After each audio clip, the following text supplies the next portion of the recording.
Every ancient civilization that ever built something meant to last. The Sumerians, the Egyptians, the Maya buried the same secret beneath their most sacred ground. Not a coincidence, not parallel mythology.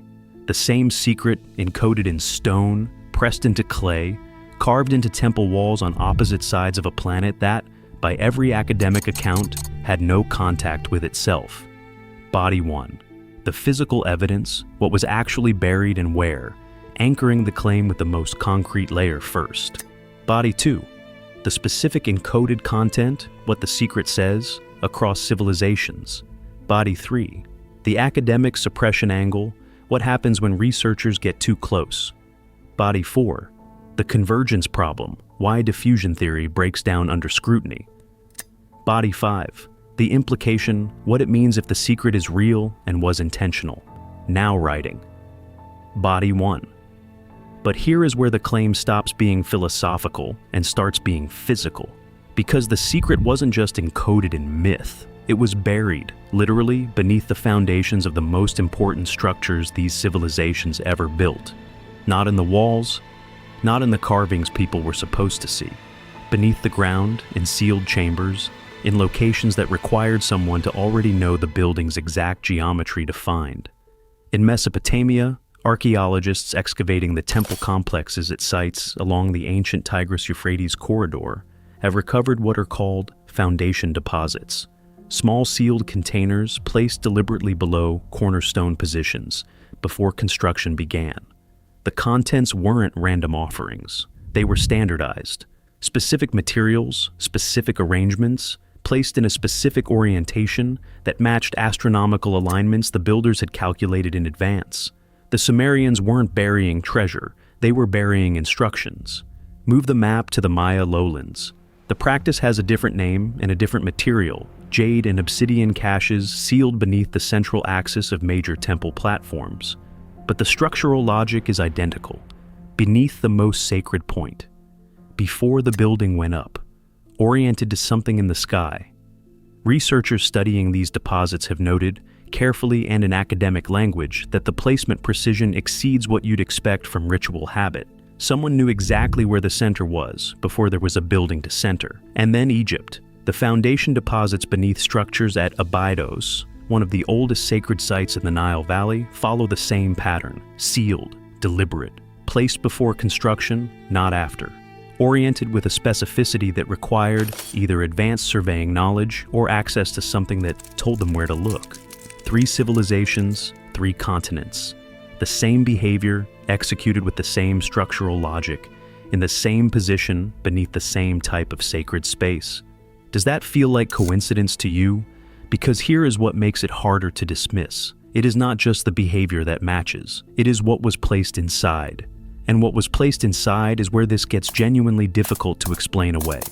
What was placed inside those sealed chambers is where every academic explanation starts to strain. Not because the objects are mysterious in isolation. Taken one at a time, each deposit has a reasonable gloss, ritual offering, symbolic protection, standard ancient practice. That explanation holds until you start comparing what was inside across cultures that had no documented contact, and realize the categories match in ways that shouldn't be possible by coincidence. In Mesopotamia, the foundation deposits recovered from the Tigris-Euphrates temple complexes contain something beyond the standardized materials already noted. Embedded within them, researchers found inscribed tablets bearing royal dedications, figurines representing the king or protective deities, foundation pegs, and symbolic offerings, materials chosen to record the ruler's building project and invoke divine protection for the structure.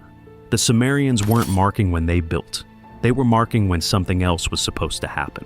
Now, hold that thought, because roughly 9,000 miles west and approximately 15 to 1,800 years later, the sealed caches beneath Maya temple platforms contain something structurally identical. The jade and obsidian weren't just oriented to the sky. The specific stones chosen and their arrangement reflected Maya cosmological beliefs. Jade axes oriented to the 4 cardinal directions, arranged in cruciform patterns representing the Maya Khan cross and the shape of the cosmos, consistent with documented Maya ritual traditions. Someone who would know to look, And in the Abydos deposits beneath the Nile Valley's oldest sacred ground, the same category of content appears again. Not identical objects, but identical intent. Astronomical, cyclical, compressed into a format that survives construction, survives collapse, survives the civilization itself. Think about what that actually means. These weren't messages to the gods. Gods don't need clay containers buried under limestone. These were messages to whoever came next, encoded in materials chosen specifically to outlast everything built above them, which raises a question that is harder to dismiss than it sounds. What did they know was coming that made leaving that record feel necessary? 3 civilizations, same sealed chambers, same astronomical intent. Does that feel like parallel invention to you, or does it feel like someone coordinated it? Drop your answer in the comments below. Because what those deposits actually encoded points somewhere most researchers won't say out loud. And here is where the story gets harder to tell, because what happened to the researchers who documented those deposits most carefully follows a pattern that is almost as consistent as the deposits themselves. Not suppression in the dramatic sense. Nothing so clean.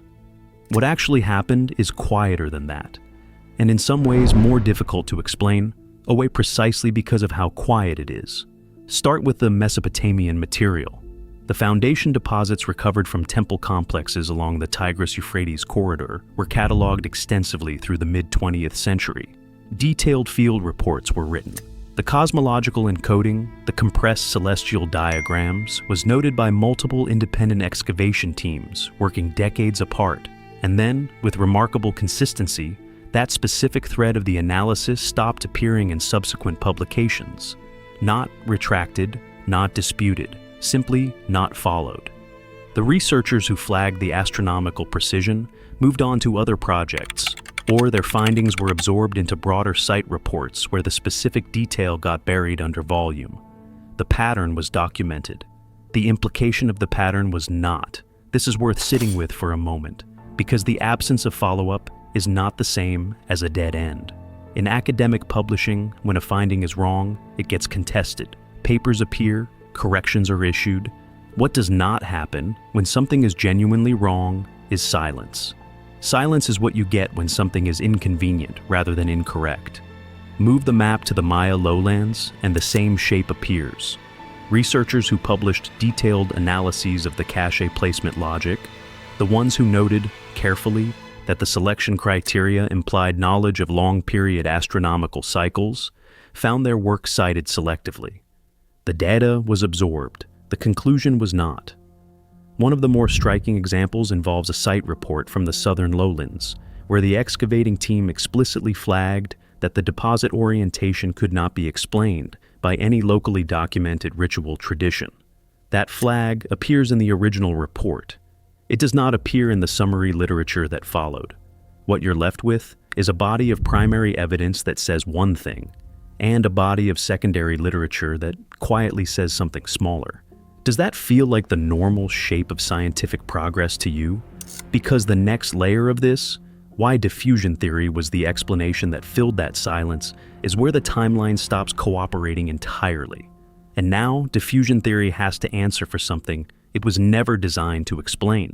The standard academic response to everything covered so far, the matching deposits, the matching astronomical intent, the matching suppression of inconvenient conclusions, is that ideas travel. Trade routes existed, cultures borrowed from each other, the Silk Road moved more than silk, and ancient contact corridors through Persia and the Indus Valley created enough intellectual cross-pollination to explain surface-level similarities without requiring anything more dramatic. It is a reasonable framework, it deserves a fair hearing, and it collapses the moment you apply it to the actual timeline.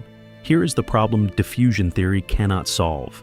The foundation deposit behavior at Abydos predates the peak of Sumerian influence on any plausible Eastern contact corridor by a margin that makes borrowing logistically impossible. The Mesopotamian deposits and the Maya caches are separated not just by roughly 9,000 miles of land and ocean, but by a gap in the contact record that no documented trade route crosses.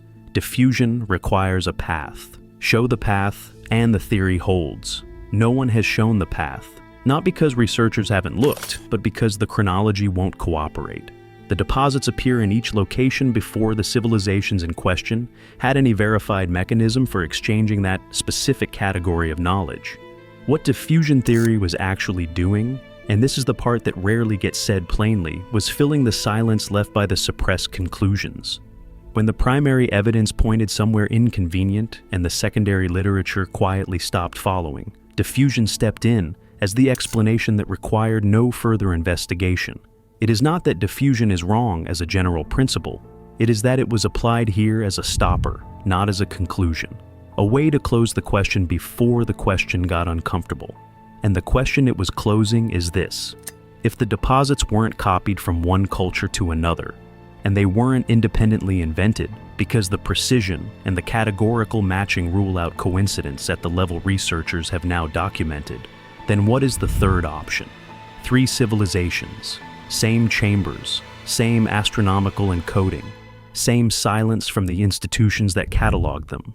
Diffusion can't carry the weight of all 3 at once, which means the convergence itself is the evidence, and the evidence is pointing somewhere the next section has to follow. And now the third option has to be named, because the evidence has been pointing at it since the first sealed chamber was opened, and the script that filled the silence has run out of room to run.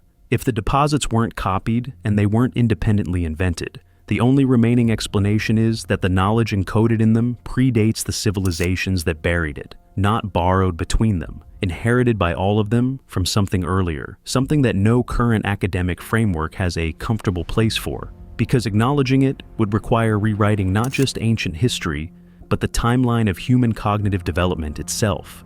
This is not a fringe position invented to fill the gap. It is the logical residue of eliminating the other 2 options. Diffusion requires a path that doesn't exist. Independent invention requires a coincidence that the precision of the deposits rules out.